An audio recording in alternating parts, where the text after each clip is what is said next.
होनी बड़ी बलवान है, जो तकदीर में लिखा है वह होकर ही रहता है। पहले बनती हैं तकदीरें, फिर बनते हैं शरीर।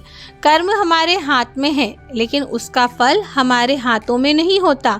गीता के 11वें अध्याय के 33वें श्लोक में श्री कृष्ण अर्जुन से कहते हैं, उठ खड़ा हो और अपने कार्य द्वारा यश प्राप्त कर। यह सब तो पहले ही मेरे द्वारा मारे जा चुके हैं, तू तो केवल निमित्त मात्र है। होनी को टाला नहीं जा सकता, लेकिन नेक कर्म व ईश्वर के नाम का जप करने से इसके प्रभाव को कम जरूर किया जा सकता है। अर्थात रोग तो अवश्य आएंगे, परंतु पीड़ा नहीं होगी।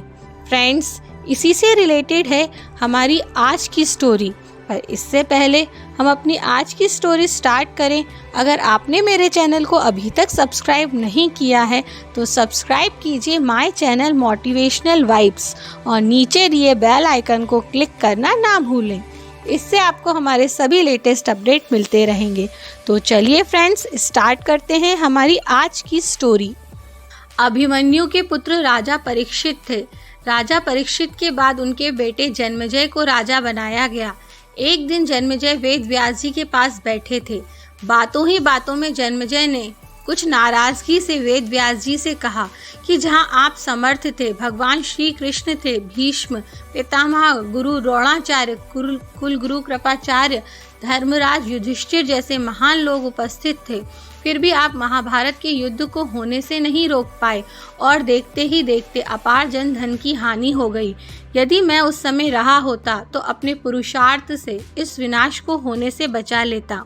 अहंकार से भरे जन्मेजय के शब्द सुनकर वेद व्यास जी शांत रहे।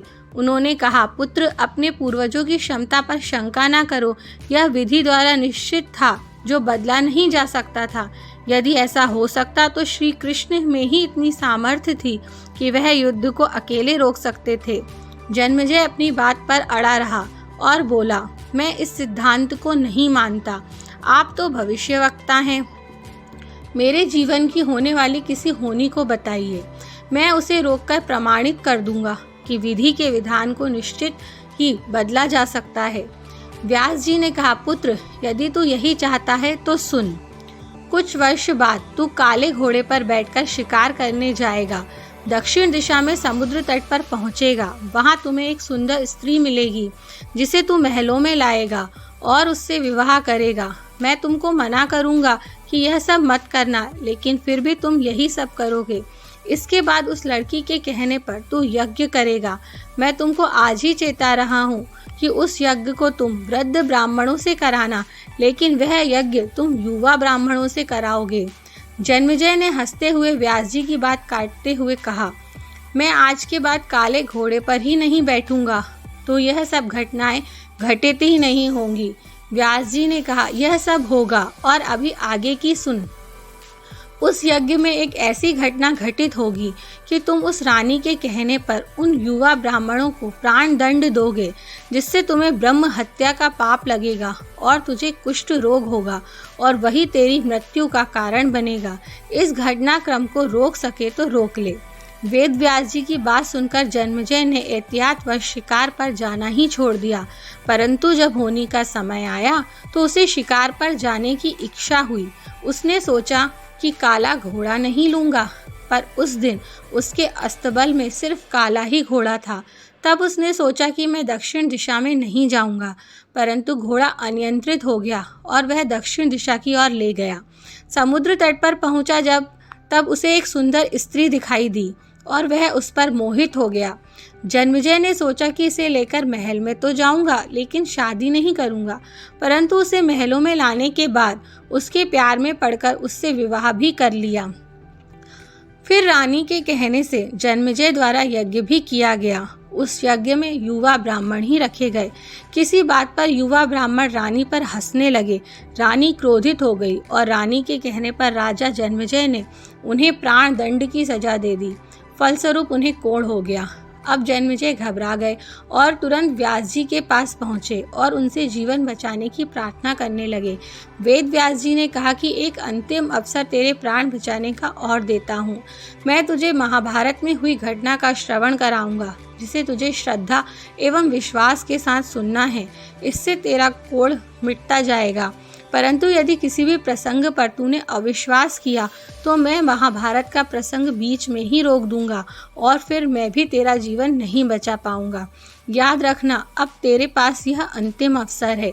अब तक जन्मेजय को व्यास जी की बातों पर पूरा विश्वास हो चुका था, इसलिए वह पूरी श्रद्धा और विश्वास से कथा श्रवण करने लगा। व्यास जी ने कथा आरंभ की और जब भीम के बल के वह प्रसंग सुनाए जिसमें भीम ने हाथियों को सूंडों से पकड़कर उन्हें अंतरिक्ष में उछाला, वह हाथी आज भी अंतरिक्ष में घूम रहे हैं, तब जन्मेजय अपने आप को रोक नहीं पाया और बोल उठा कि यह कैसे संभव हो सकता है, मैं नहीं मानता।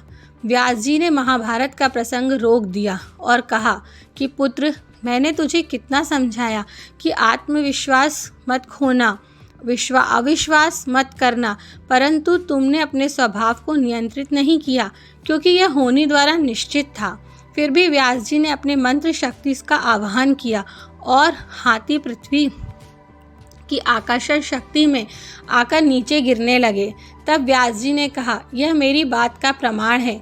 जितनी मात्रा में जन्मेजय ने श्रद्धा विश्वास से कथा श्रवण की, उतनी मात्रा में उसका कुष्ठ रोग दूर हो गया, परंतु एक बिंदु रह गया और वही उसकी मृत्यु का कारण बना।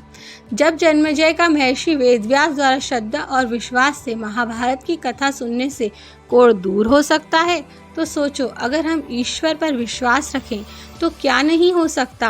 होनी बड़ी बलवान है, इसे रोका नहीं जा सकता, लेकिन अपने कर्मों के द्वारा इसके प्रभाव को कम ज़रूर किया जा सकता है। तो फ्रेंड्स, अगर आपको हमारी आज की स्टोरी अच्छी लगी हो तो इसे ज़्यादा से ज़्यादा लाइक व शेयर करना ना भूलें। Thank you friends.